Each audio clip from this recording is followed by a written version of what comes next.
They call us the old ones. We were born in the 50s and 60s. We spent our childhood in the 60s and 70s. We studied in the 70s and 80s. We dated and partied in the 70s, 80s and 90s. We got married and explored the world in the 70s, 80s and 90s. We took risks in the 80s and 90s. We stabilized our lives in the 2000s. We became wiser after 2010. And now we're probably walking through the years after 2020. It seems we've lived through several different decades, 2 different centuries, 2 different millennia.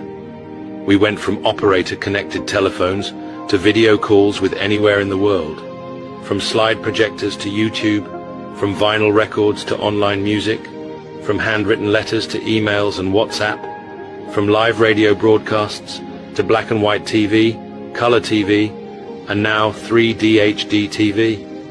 We went to video rental stores, and now we watch Netflix. We witnessed the first computers, punch cards, floppy disks, and now we carry gigabytes and megabytes in our smartphones.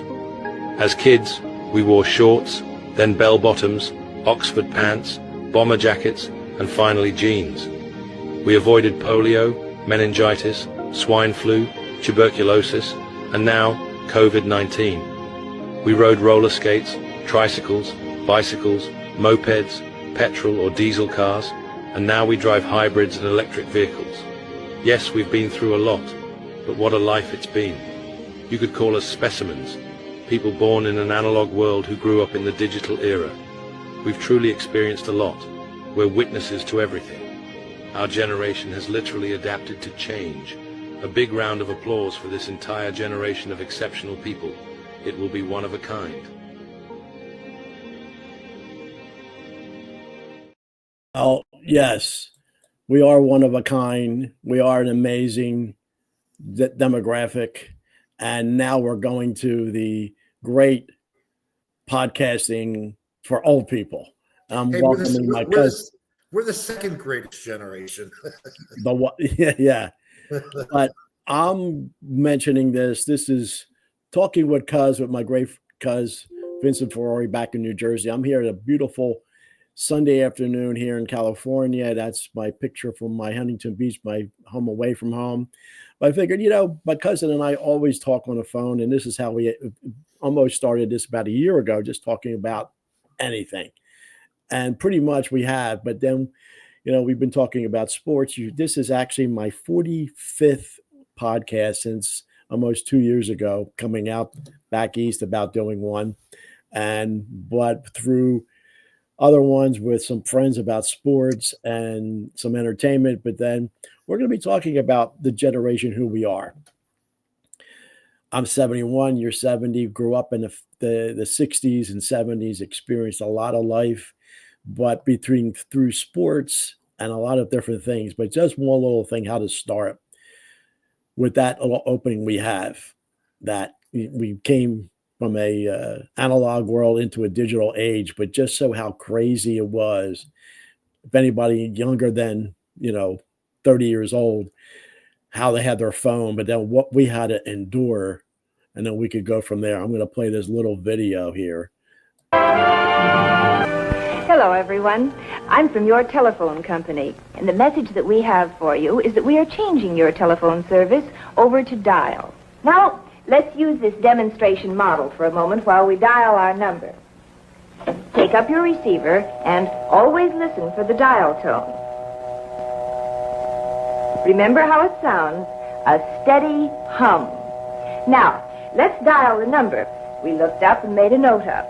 Remember, always be sure to dial the first 2 letters of the central office name, then the 5 numbers.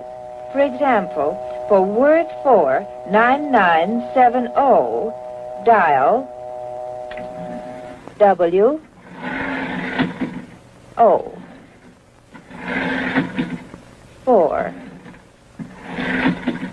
9 9 7 0. When dialing, notice that I brought my finger around until it firmly touched the finger stop. And now I remove my finger and let the dial go back by itself.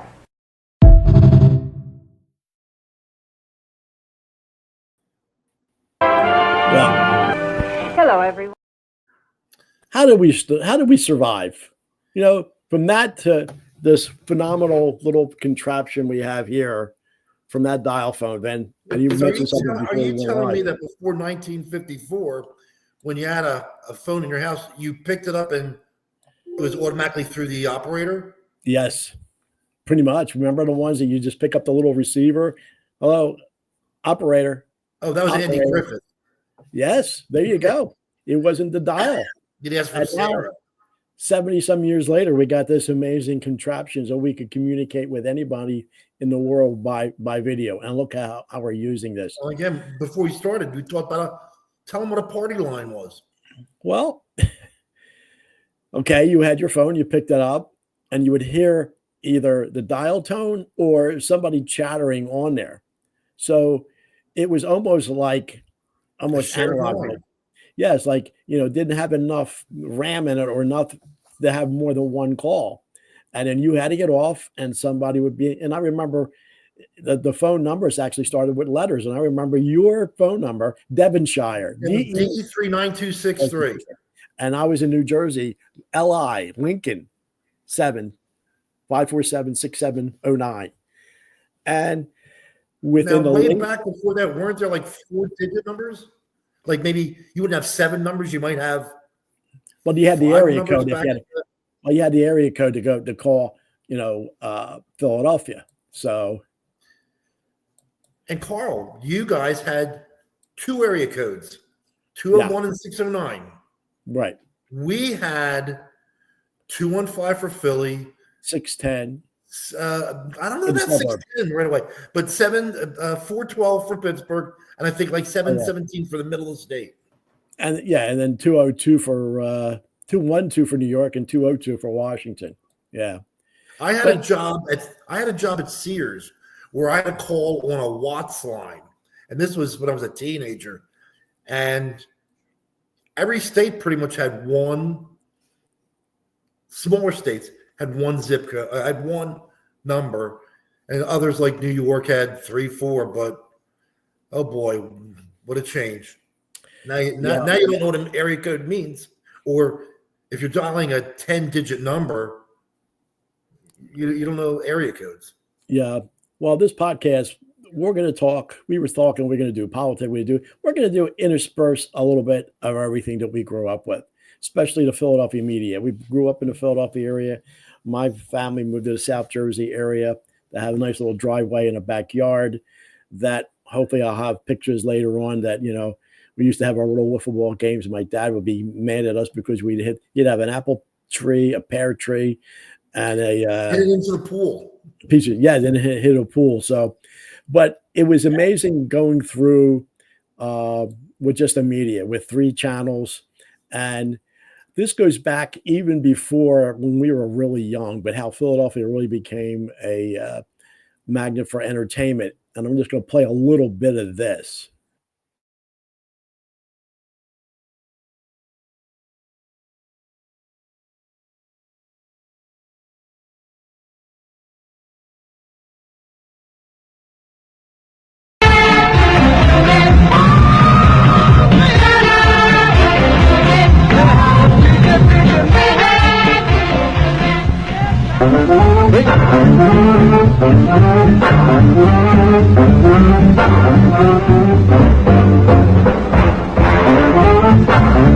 From Philadelphia, it's time for America's favorite dance party, American Bandstand. And now, here's the star of our show, Dick Clark.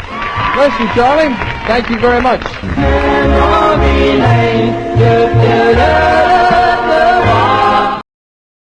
Now, did you ever watch any of that? I watched it towards the end of it. I was too young. You're old. You got national. Yeah, I think more so when it was, I guess, in L.A. Yeah. Yeah, and here I go like maybe 25, 30 years later trying to duplicate that in an under 21 club in Jersey. And as you do a great Dale impersonation, go ahead. The place to party. California East, the place to party. Yeah, we'll talk about that at another time. But yeah, Philadelphia had a lot of great music coming out of that, and it was just a local show at 4:00 in the afternoon that grew into a national prominence. And Dick Clark he actually was not the first on there. They had Bob Horn. I think he ended up having a little bit of a personal problem, and he had to be replaced. But also on that same station, I remember this guy on a Sunday morning, Sunday afternoon. I'd be at my grandmother's, and he has your same last name. You're not going to say Larry Ferrari.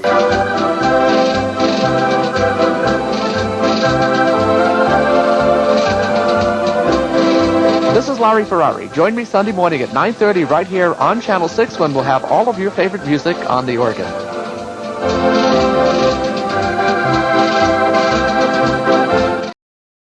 Was that torture for you? You picked the wrong video of him. A lot of times during his show, he would have two organs, and they'd be 90 degrees. And they were con organs. Oh, see, you're talking to the person who just watched all those shows. I still remember, and you probably had it too, the Dick Short Summer League bowling was teenagers, and they'd bowl at Martinique and Di Donato, and that was gross. It was 8:30 on Sundays, I think it was. I served my paper out, came home and watched bowling. It's amazing. I used to my grandmother, when I was down there, she would have him on there while she's making a Sunday gravy or the sauce. But yeah, it's just he was our local Lawrence Welk, the old music. And he played the music for Dialing for Dollars, Captain Noah. Wasn't he the first organist at the Spectrum for Hockey Pinks? Yeah. Had no clue about sports, but he took the job, Yeah. Hey, I remember Pixan, Gene London, Pete's Gang, Lorenzo. Remember the Lorenzo song? I was going to put some of that. I don't know if I have pictures of those guys on here. I may have actually, let's see. I know I put a lot of pictures together. Actually, I'm glad you brought that up. And I still remember the Tommy and me would do the Pixan theme song. You don't want to know it though. Well, you have to go back to, we're Italian guys, and our grandparents were from South Philly, and we grew up. And I showed this the first time. Well, this is, here we are at our grandparents' place on Juniper Street that we drove by there when I was back there in September on this, and our grandmother trying to be nice to our other cousin Diana.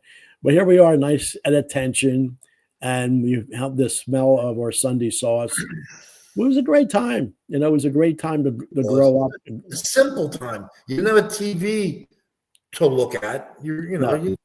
Like you said, for our holiday parties, everybody was in the living room or dining room. No phones, no TVs, no computers. It was just talk. Yeah, there's your dad up front with our grandfather. My mother with her hand on his shoulder. Our other Aunt Nan with a cigarette. And our other Aunt Randy. So that's the whole family, the 4 children. And that was probably at one of the celebrations at my house, because you could see a cake. So there was always something going on, and it was a great time. And so, yeah, going back to pictures, between our sports and what we loved. But let's see, I'm going to see where I'm going to go with this, because we could go a lot of different ways. But I think with this one clip, my father he loved his tomatoes. He loved it. But we had a certain guy on Channel 6. We said after he retired, my father should have kept over for him. This is Joe Carcione, your greengrocer, inviting you to join me on Action News weekdays at 12 noon and 5 o'clock for my daily reports on fresh fruits and vegetables. I'll give you helpful information on the best values, new varieties, and bits of history about produce, plus tips on how to save money on your food budget. So pick up a bushel of advice from me, Joe Carcione, your greengrocer, weekdays on Action News at 12 noon and 5 o'clock right here on Channel 6. Wasn't he out of San Francisco? Vegetables. They weren't vegetables, they were vegetables. Vegetables, yes, because I was almost Amish when we went to Dorney Park, and it was all that. They would say, "Did you have your vegetable soup?" You know, so we were huge into sports. Our Flyers, going to the Spectrum all the time. But there was a new stadium that was built for the Phillies and the Eagles. And I think the first promo that they had for that stadium, let me just see if I could get a picture of a finished complex. This complex was our second home. The big round figure down the bottom was, they called it Beautiful Veteran Stadium. That was actually April the 7th, opening day of 71. The middle building is the Spectrum with the Flyers, 76ers, and everything. And the other one was JFK Stadium with primarily the Army-Navy game and concerts later on. The Beatles played there in 66. The Thrill Show. The Thrill Show. And then the game, the concert that we will hopefully maybe do a 40th joint with when Live Aid. But when that stadium opened up, they did a lot of marketing, a lot of videos. And I found this on, and who knows, maybe they would think it's sexist now the way it's set up, but this was a Schmidt's beer promotion. Next time you're at Veterans Stadium, look for Carol Ann Zachney. She's one of the 10 usherettes in the contest for Miss Schmidt's Phillies.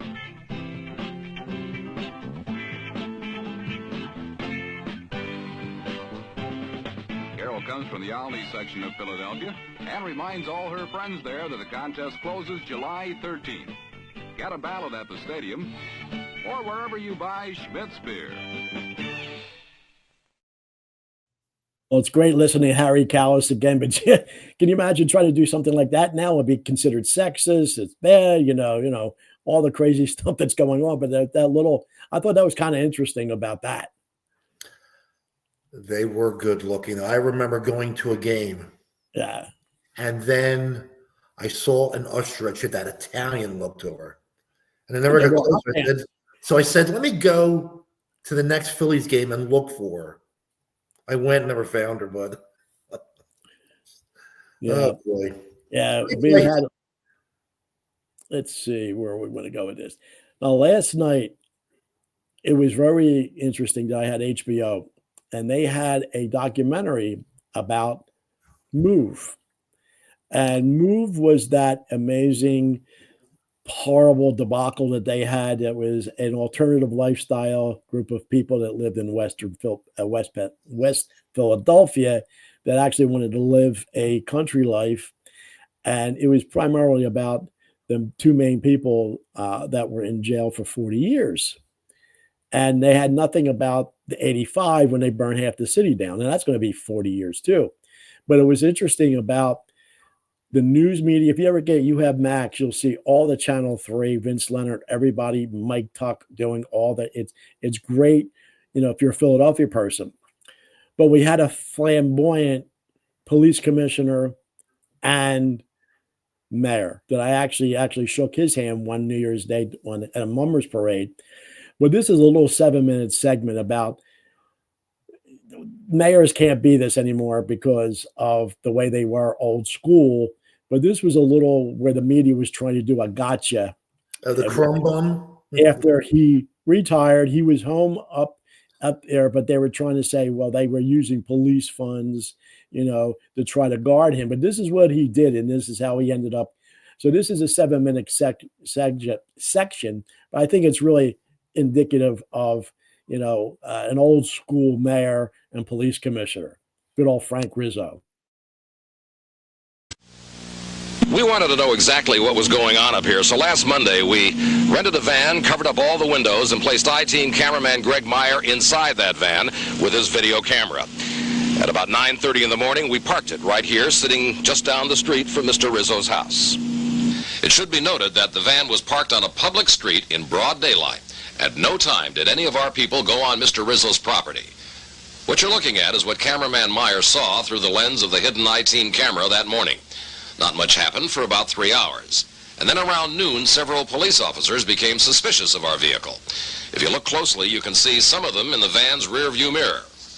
Now, in just a moment, we'll show you the unedited tape of exactly what happened when one of our IT members opened the truck door. But before we do, we want you to know that when the door was open, Cameraman Meyer immediately handed over this official Philadelphia police press pass in order to clearly identify himself to everybody on the scene. And also remember, as you watch this, that Frank Rizzo is not a member of the Philadelphia Police Department, and this is supposed to be an official police matter. Here we go. All right. Wait a minute. Let him identify himself. That's enough. What do you mean that's enough? We want to know who you are. Who are you, sir? Can I have some identification? Identification. Come on out. If you ever come out holding your hands up like that, you'll get in trouble. We want to know who you are and what you're doing up here.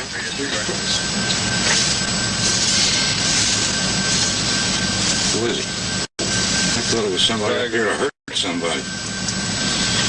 We're up here for security, you know? Would have been a lot easier to stop and tell us you're here. We don't know. He's saying you have a dog in here, well, right? A bunch of... We could have shot you or something. We don't know. Pull that, take that thing out, unhook it. Or I'll throw it out in the middle of the goddamn street. You turn that off. It's on. It's on. Well, it won't be on long. It won't be on long. It's still on. Let me tell you something. You know, I've been around a long time. And I just can't understand. It's all right. I'll pull another one. Get out of here. Ladies and gentlemen, there's nothing wrong with your TV set. It's just that Mr. Rizzo finally broke our equipment.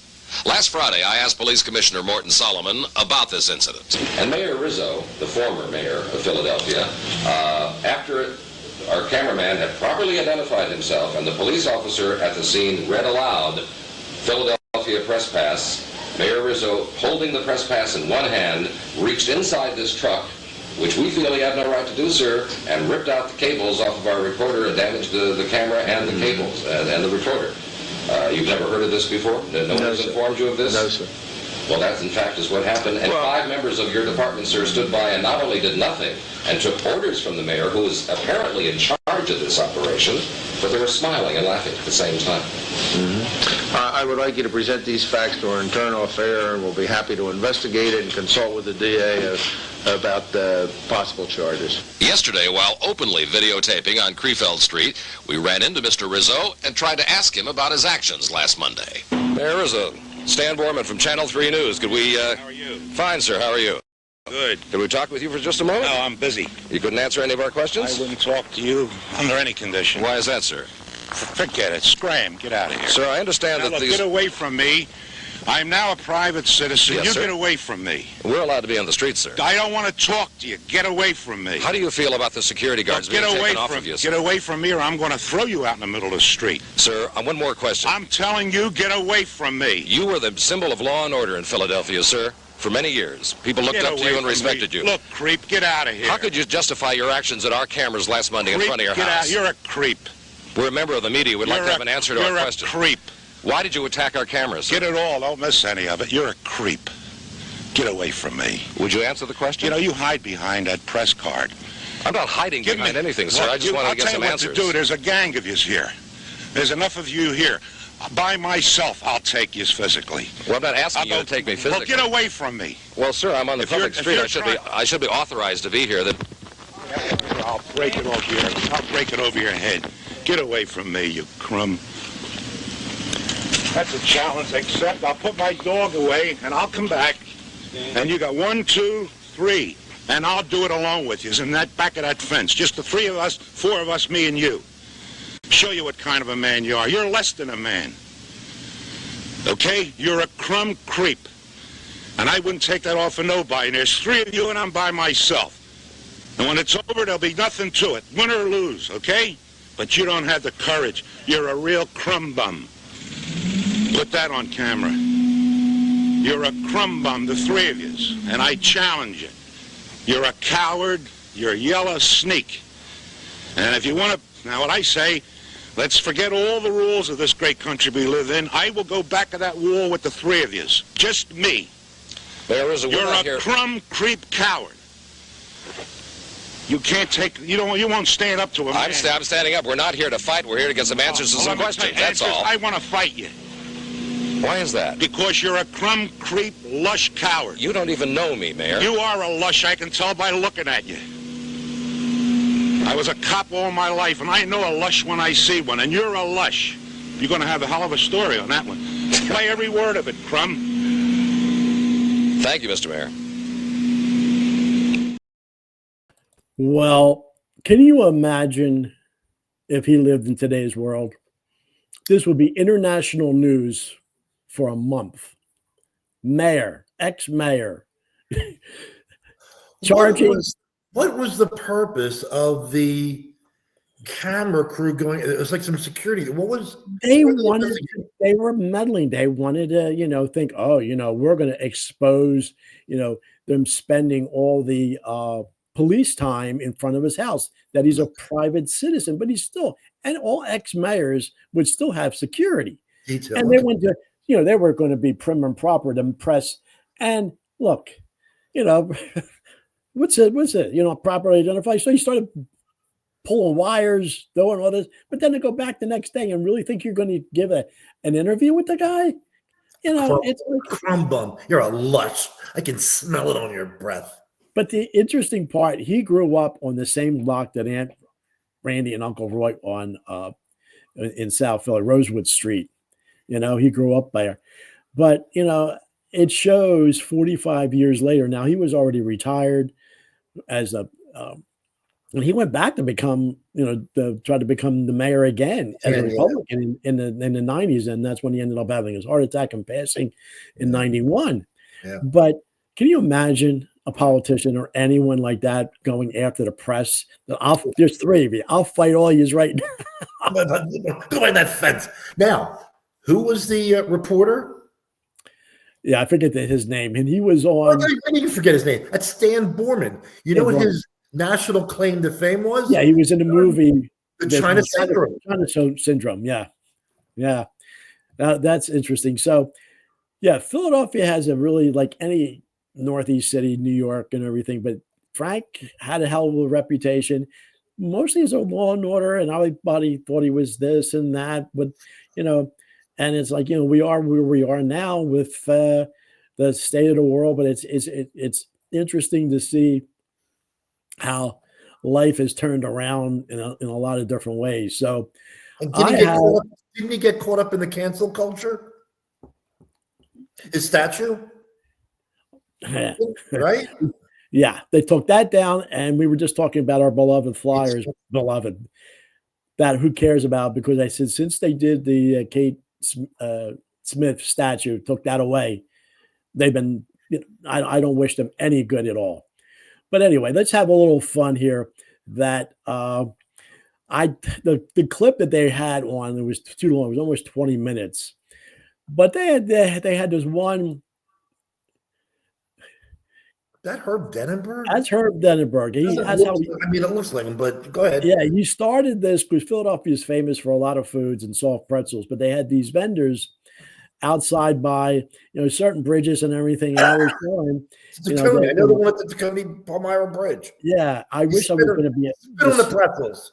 And they were blowing their noses. They didn't have any running water, going to the bathroom and whatever. But I don't think anybody got hurt or whatever.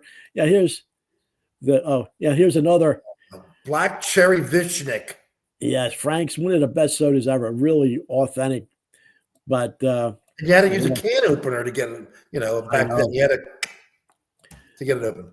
Yeah. So, hey, Carl, I remember before that.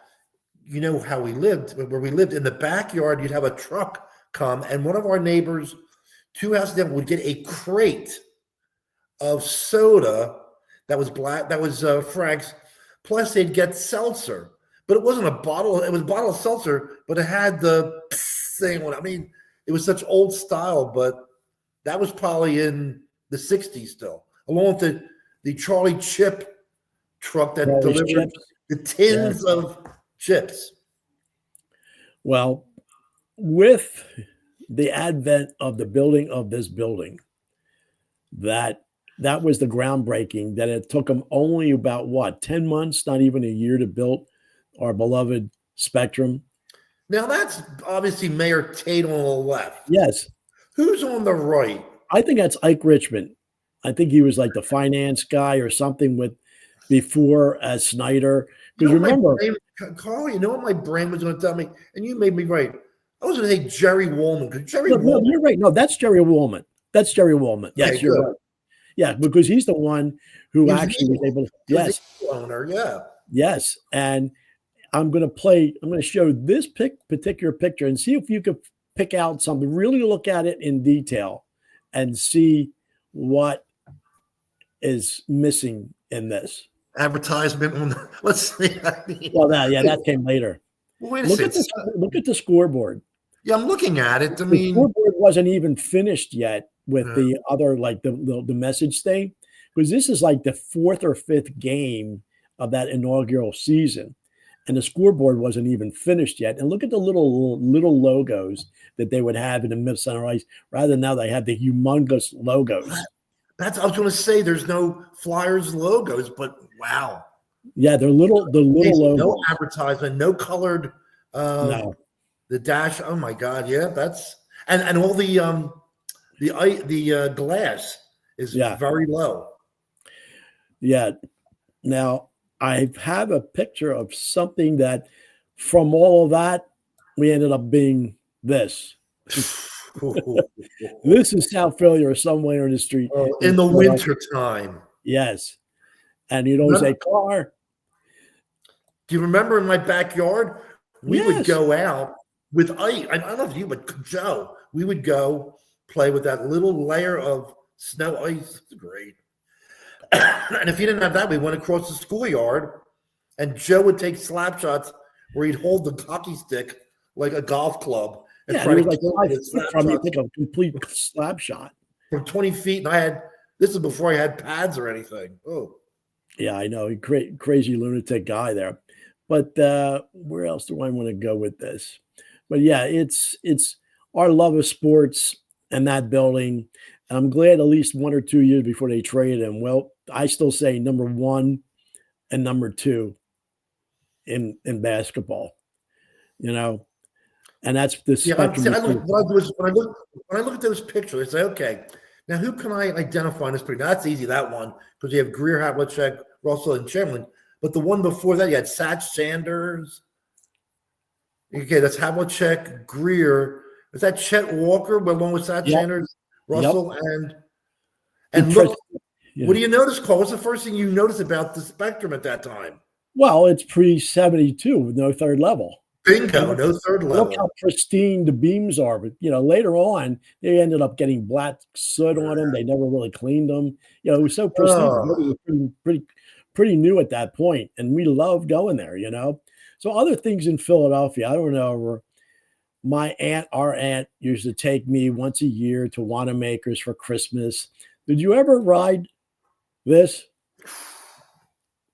I don't. Boy, I don't remember. I was up on the 8th floor, the toy department, and they had this little kiddie monorail that you would ride. And is that also the Wanamaker where you had the organ?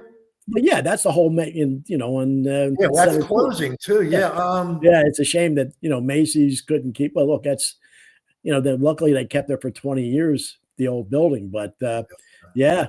Oh wow. Yeah, you never went there, rode that? You know what I remember about, there's certain things you remember as a kid, like going downtown. My grandma, I would say you went downtown. It was called going down. We didn't say center. It was especially our grandparents. It was down South Philly. Right. But I remember my grandma would take me on the L. We would go in the center city, and she'd take me, I think, to Kelly's on Mole Street. The story I tell was a very dark restaurant, and my grandma would get me a hamburger, fries, and mashed potatoes because I was a starchy person. I love starches, but wonderful times. My grandma taking us to, and it was just me. I think just myself going with her. Just great memories. Yeah. And I'm going to try to do one of, one reason why I keep telling people why I love it out here so much. Look at the background behind me. That's Huntington Beach. Actually, gorgeous day here. And we're going to get some rain this week. We had some rain last week, but who remembers that? That's why I don't live here anymore. Yeah. No comment, huh, Vin? No, this is me. I'm looking at the sign saying, where exactly is that? Yeah, I know exactly where that is. That's by City Line Avenue. Yep, Scoop, exactly. Yeah, that was during the blizzard of '96, and that's the 3 foot. And I'll never forget that I was with Gina, and we were out, and I said, "No, it's gonna be a blizzard. She said, it better snow. It better snow overnight." And then when I opened the door, you couldn't even open the door. There was so much snow. But and I remember with that storm, I was working, I think, at Silo in Southwest Philly, and I'm at home on the day, and one of the IT guys called, goes, because you had to have back then you had to have an IT guy on site, and he was there. He goes, I left my key in, and I got locked out. And I said, what do you want me to do? I can't do crap in that snowstorm. I said, you're shit out of luck. Sorry. Well, our love of sports, we always love the alternative sports too. And one of the big alternative sports was triple header at Chase Stadium. Jerry and I was talking to the man before the game is going to be there. It's here at Kezar tonight. Charlie O'Connell with a Chandler Sullivan. Joe Stafford whipped out. Get money on the track, yelling at O'Connell, yelling at Stafford. Saying, get the lead and cut it off. Don't let O'Connell have a chance. Now there is Yes. Now there was no video of the old Channel 48 out of the old arena. Sunday night. This is the one from California that they would have. Bay Area Bombers. Yes. Triple header at Chase Stadium. Jerry and I was talking to the man before the game is going to be there. It's here at Kezar tonight. Charlie O'Connell with a Chandler Sullivan. Joe Stafford whipped out. And I would call it an alternative sport that we spend money for. Well, they used to sell out back in the early 70s. The Philadelphia Awards with Pretty Judy Arnold. They would happen on Tuesday nights once a month. One of my first girlfriends, Ro, we would go to the Spectrum, and it was sold out at 18,000 back then. It was insane, for that. They Philadelphia people love their sports and love their entertainment, and they supported it once they realized it was pretty. It's a shame they could never make it a legitimate sport. Well, you had to make it, it's like wrestling. But the thing about roller derby is at home, the Philadelphia Warriors were always the good team. Yeah. You go on the road, which you never saw, the Philadelphia Warriors were the bad team. So every team that played at home was always the hero and not the heel. Yeah, we had a lot of Philadelphia personalities in their media. And let's see, we showed Herb. There's a whole bunch, but there's something, I think it was 73. And there's a documentary out there. I got to try to find it. But obviously, I'm a huge Beatle fan. But it was just one weekend when WFIL had their telethon. And John Lennon actually took the train by himself to come down and to be on the air and be on Channel 6. And this is just one picture. And no security, no nothing. And I know there's a video somewhere where they actually allowed him to do the weather. Hopefully next time, I could do that. Weather.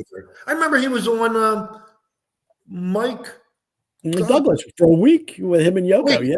Hosted for a week. Yeah. There's actually a documentary about that also, but it's interesting that there's an iconic picture that's everywhere, but it actually was taken one of the 2 days that I actually was at my first Spectrum concert against the Stones. But look at that. It is. Yeah. Yes. Look at all the stanchions that people had. And that guy down, he's got that bag. I don't think he was able to bring that bag or whatever. I think those are soft pretzels. He had I can tell. That's a 20-pack of soft pretzels. And it was a dollar for those. Yeah, if you look at the marquee, it'll have Rolling Stone up there. And we went to the afternoon concert at 2:00. But that's when the Stones were tearing up the whole country. And Rizzo said, no, they're not going to tear up Philadelphia. So you had to show your ticket, because on that street, they had the cops like shoulder to shoulder, and you had to show your ticket to get in there. And it was amazing. One. And that was true, third level. Who did you go with? Basile, Carol Basile and Jackie Basile. Yeah. And I'll never forget that after their first two songs, Jagger staggers around. He goes, I didn't even have time for my cornflakes this morning. I had to get up so early to entertain you people. We love being here though in Philadelphia. And they rocked the place. And that's when Stevie Wonder actually opened up for him. Really? Stevie Wonder? Wow. Yes. Yes. It was amazing. Very so cool. Yeah, subsequent podcasts, I'm going to try to get more about the Philly media and everything. But going back, who's that? Well, I know who. Sinatra. Who's that? That's Sid Mark. Sid Mark. Oh, Fridays with Frank and Sundays with Sinatra. Yes. WWTP. Yes, he's the first one that kind of almost syndicated a radio show for almost 50 years. Oh, Sundays with Sinatra. When did that end? Early 2000s? I mean, it ended because he was getting No, I get it, but till 2000 maybe? Yes. Yeah. Wow. He was on 1210 at the end, yes. Yeah. And then more sports people, Channel 6. McGraw and what Gary Papa. Oh, that's all the whole team. Yeah. Yeah. They don't compare to Deuce's Stale. What's his name? Deuce's Roger. Nobody current. And it evolved into WIP, the all sports station. Willie Webb, Bill Weber, Merrill Ruth. Look at that, Pat Croce, Bill Campbell. Yeah. That's before they had the morning show with Brookshire. That's before they really got totally 100% all sports. But if I haven't heard from any of my podcast people, but if Ray Dinger comes back on with Russell Peltz, I finally did find the one thing I mentioned about a Franklin Field. Now, football is so sophisticated with, everybody has their own Gatorade, whatever. This is what it was like back in the day with a ladle. So how to find a ladle. Well, nowadays they would have 50, 60 ladles, Oh, yeah. But yeah, that was Franklin. I think it was like 1970, the last year before they moved into the vet. But there's the go. There's the ladle. So beautiful Kelly green uniform. Yes, yes. So yeah, that's but then we actually had a great, I tried to find it somewhere. I don't know. Is this the right one? Oh yeah, it's this. I played that. But I tried to get a video clip. I wasn't able to download it for some reason. We had a great DJ. I think Howard Eskin on his podcast talked about being at WFIL with George Michael and Jim O'Brien, and how Jim O'Brien became from a disc jockey to Channel 6, being a weather guy. I'll never forget that Saturday of that Sunday in '83. I'm actually listening to the Eagles game because it was blacked out because they didn't sell it out. And then the voice came over, and we found out this was what happened to him, and beloved, that it's amazing that, it's 43. No, it was 1983. It's 40. Yeah. 41. Yeah. So he was a beloved sports director, but he was from Texas, and he would go, bad guy here, good guy there. This is this. I'll try to. Thunder Boomers. Yes. He was just a great personality. And doing the weather, I've never seen anybody do with such color. He just talked about weather just the way, what he was. So he was talking to you as his buddy. Yes. Yeah. So, it's amazing. I don't think we even scratched the surface, but we're already at 44 minutes with our episode 2, Talking with Cousin for 2025. Well, we're going to continue to do these throughout the next couple of weeks and months and talk about many things about life, because we started it with, the old telephone and how things have evolved. And through that first one about, with petrol and then with electric cars. One thing I don't think I'm going to get an electric car. I was in a car business for 15 years. They're a nice novelty, but No, not for me. Well, I don't want to go to a Tesla dealership now the way they're being. No, definitely. That's a good lead in, because It sure is. with the way the world is right now, and we're discussing about maybe doing something political. I know it's so radical, and anybody who wants to come on, that we would have a great discussion, no name calling and whatever, because it's a good old fashioned. People don't want to debate anymore. And I would like that, because we both have our own stand, and we're not going to say that here. But I'm just going to play one thing about the current president, that he's a private citizen that realized the country was not going in the direction that he wanted to. And he gave up his 3/4 of his fortune, does not get paid for it, and how the deep state, since he went down that escalator, has demonized him, but he's still prevailed. But I'll just play this. I think this is in the 80s. It said 90, but this is actually in the 80s, with him thinking about it.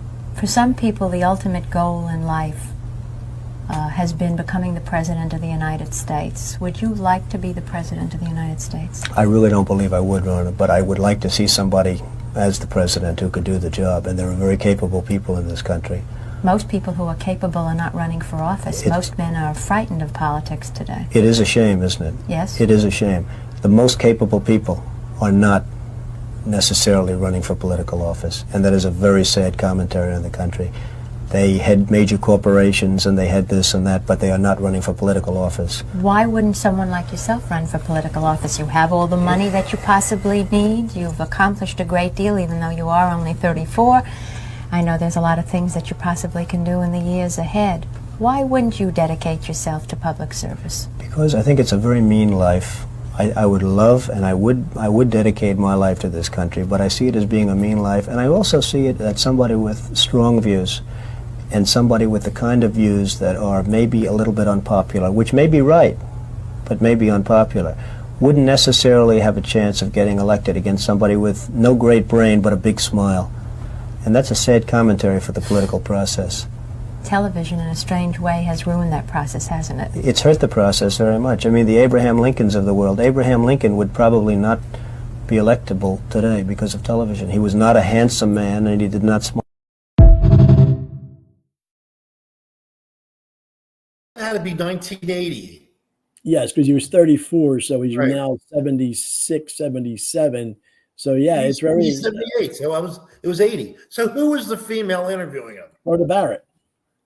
That's what I thought it was. I want to say Barbara Rhoda Walters. Barrett. I said that sounds like Rona Barrett. Yeah, she was the ultimate. She was in top gossip columnist. As you would, A gossip columnist, absolutely. yeah, but she had her own. She was a pre-Oprah. Rona Barrett. Yep. Yes. I'm going to play one other thing, but Joe Rogan is actually, there's some people out there that try to use the media that they didn't watch the inauguration, the numbers weren't there, but people don't realize this medium and alternative medium has taken over from the dinosaur media.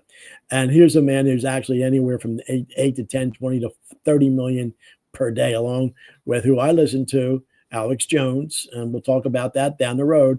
But I just have to play this little clip. I think it was really interesting. The problem that I see with all this Doge stuff, right? Everybody should be celebrating that we've found a way to cut out fraud and waste. Yeah. If you pay taxes and you don't like that you have to pay so much in taxes, and you find out that there's significant fraud and waste that's been exposed, you should be celebrating it. This shouldn't be, oh no, the wrong people found this fact and now it's a bad thing. Yes. And then there's the fucking propaganda, the mindfuck of calling it U.S. aid.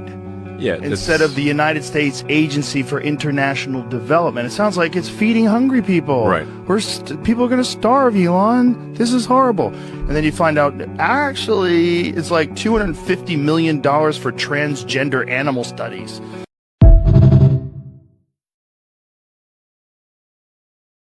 You want to get started? I know. I just wanted to play that as a preview. If anybody wants to come on, if we're going to end up talking about politics, it's just a matter of I don't understand. The man is trying to do really so much good. for the country and try to get all this waste. But just because who he is, But they hate it. He's viewed as the Antichrist. Well, please. Hitler, fascist, dictator, threat to democracy. But what I don't understand is when it comes to Doge, I would think every American would say, let them see what good, save me some money. And it's like, nope, it's a Trump initiative, so I'm against it. It's like, I don't understand anybody who tries to use the H word with Hitler. I don't remember any golf resorts, hotels, because they all know what he did when he was younger. He was a developer. He had nothing to do with anything, and people really don't have any really understanding about the whole Second World War and how Hitler survived and miraculously serving in World War I, and everything happened after that. And we'll get into that in another time, but it's just a crazy time. And it's all about words, though. I mean, he was called a dictator. They said I don't want to be a dictator. No, he said the first day back in office, I'm going to be a dictator and I want to close the border. But people take that word and just it's the TDS. So, it's amazing how 50 minutes goes by and we really didn't say anything. And I just wanted to just put our little toe in that political thing. I'll just put this out to anybody, friends, somebody that you know. If you want to have a civil discussion about politics and how I will start it, I think I remember what I put in. If we do one with politics or anything you have to do, I will start it with this image. Please, people, read this book. This is the Economic Bible. Talks about back 1912, 1913, when the powers that be, where the money changes, where the money people were going to start the Federal Reserve and the Gestapo tactics, the IRS, and where our money comes from. It's a great read. And our friend, good old Irv Homer from WWDB back in the early 90s, started listening to him. And once I read that book, I started understanding about the world is what really is about, the money changers. And we could go in and talk about more of that, down the road, about why inflation the way it is. And then in 72, Nixon, all of a sudden, no more gold reserve. And all of a sudden, that's when inflation really started. When you look at our tickets in 74, they were only $7. 10 years later, they were $15, $20, $25, $30. And everything started going because there was debt. Nothing is based on that. So, and a little bit of why I can get involved in crypto a little bit. But anything maybe to prep up a next one or anything maybe we really didn't mention in 53 minutes. We mentioned everything. I think the political thing would be so much fun because who gets on and has a discussion between the Republican side and the Democrat side? You always get one side, the Foxes, and then you get the Democrat side from everywhere else. But you never get them together unless you get maybe a Scott Jennings on CNN who's sitting amongst four other idiots, or Harold Ford or Jessica Parlov, on Fox. But that would be a fun discussion. Yeah, and I have to say, I don't believe in political parties, just like the founding fathers said. For the country to survive, no central banking system and no political parties. And what do we have? Because we're working class people that grew up Democrat through the Kennedys, and that's changed. But, it's amazing that the most rational one, and I have to apologize thinking the man how did he become, is Fetterman, the Pennsylvania senator. He's irrational. He talks about common sense, and common sense ain't common anymore. So I'll put this out to anybody for anything down the road to actually have a civil discussion, because we know a lot of friends are completely on the other side, and they're free to feel anything they want and talk about however they want. But I think, a lot has to be discussed about what's really going on in the world. But at this point, go back to a little bit more. And it's just a matter of, I wish we had this technology 25 5 years ago when we were doing this. Oh, good Lord. Because we loved doing that. We talked mostly sports, but it didn't go anywhere way before its time. So, and our Well, I had a bad hair day then, but I still look better than you. well, next time we'll put a tie on, right? And look at you with a mustache. The Eugene Levy look. Yeah, I know. It was a lot of fun back then. But then our love of sports, maybe in the coming summer, we could get a whole group of people. I will also, if people who in the Philadelphia area that with any media or anybody else, I'm going to try to maybe talk to the medias, see if they would want to come on and talk about behind the scenes for this amazing day, July 13th, 1985, that Live Aid. And we were both worked it. Yes, we did. 5:30 in the morning to midnight. One of the most amazing days I ever had in my life. So, anything else in closing, my cousin? Unless maybe you want to say, we have no time limit, but I do miss being at your place, going to Wawa every morning. There you and your Wawa pork roll, egg and cheese on a bagel. And the librit. Librits. And what is that actually, Vin, for people who don't understand? Pretzel. It's all pretzel. Yes, and that's our grandfather, broken English, talking about that. So, and you had your Natatsa Cafe. Natatsa, yes. So, anything else in closing? What do you want to? Anything else that we missed or anything? We missed everything. I mean, I could go for 5 hours, but let's. Nobody's going to watch 5 hours of us. We'll break it up. Now I will put this in your hands next time. What's the next one you want to do? Whatever subject you want to talk about, it'll be Vince's. I got it. We got to do the politics thing. Gotta. I mean, I think that would be just fun to do, and it would really be fun if you get opposition. The opposing party. Well, it'll all right. Just to preface it, it's just like the media is so negative about him, and it's just a matter of like they don't think it's all orchestrated.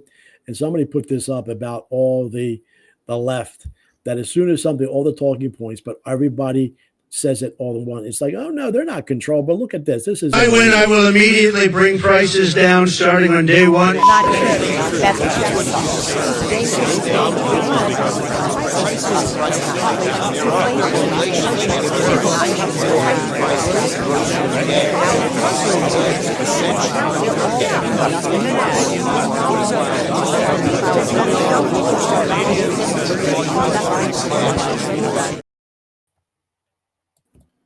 I won't play the whole thing, but it's orchestrated. It's all put up that way. Well, it's like the State of the Union and the way the Democrats acted. I said, what happened was all the Democrats were called in before and said, look, you're going to sit on your hands no matter what. Backfired on their hand, other than Al Green outburst, but everything else was no reaction. And the Democrats got pushback saying, let me get this straight. You have a 13-year-old kid who's had all these brain surgeries. You can't applaud that. You can't applaud it. And they came off looking bad. I mean, I think Democrats, before they speak, they should have a PR person saying, you shouldn't say that. Their approval rating is down to 21%. What does that tell you? No common sense. See, and every time you see a Facebook post where somebody makes a comment regarding Trump, it usually the first line, he's a liar, this, that. They never say, well, here's the problems with what he has to say. It's just, he's a liar. He's a dictator. That's not an argument. That's just either lying, fear-mongering, or pushing irresponsible rhetoric. So it's frustrating. I wish everybody could work together.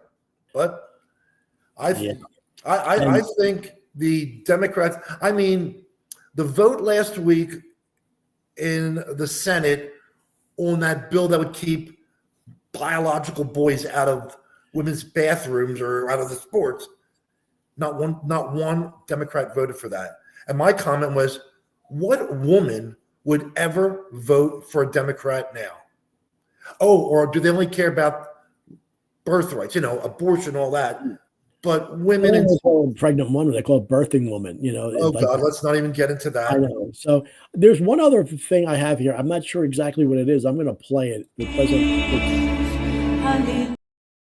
play that later on. It's the ending of a Gladiator that makes it seem like, you know, they all say toxic. Well, actually, I'm going to play it because I'm going to end like this. They will say there's too much toxic masculinity. But why do people love this movie so much?